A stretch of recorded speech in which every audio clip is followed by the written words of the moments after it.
ಸತ್ತವರನ್ನು ಮತ್ತೆ ಜೀವಂತಗೊಳಿಸುವ ತಂತ್ರಜ್ಞಾನ ಅಸ್ತಿತ್ವಕ್ಕೆ ಬಂದಿದೆ.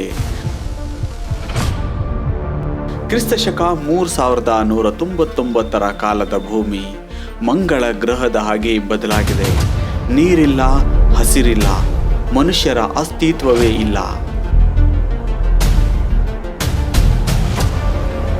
ಭೂಮಿಯ ತುಂಬ ಎಲ್ಲಿ ನೋಡಿದರೂ ಬರೀ ರೋಬೋಟ್ಗಳು. ರೋಬೋಟ್ಗಳ ಧರ್ಮಗಳು, ಸಾಮ್ರಾಜ್ಯಗಳು, ರಾಜಕಾರಣ ಮತ್ತು ಯುದ್ಧಗಳು.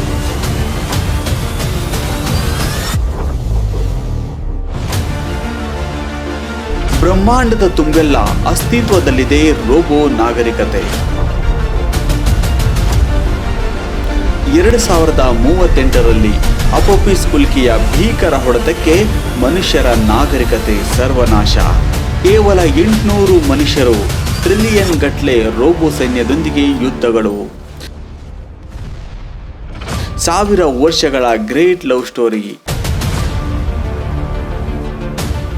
40 ಲಕ್ಷ ಕೋಟಿ ಲೈಟ್ ಇಯರ್ಸ್ನಷ್ಟು ದೂರದ ಅಸಾಧ್ಯ ಪಯಣ.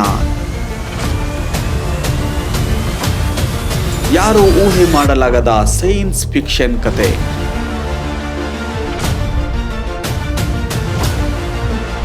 ಯಾರ ಕಲ್ಪನೆಗೂ ನಿಲುಕದ ರೋಬೋಟ್ ನಾಗರಿಕತೆ.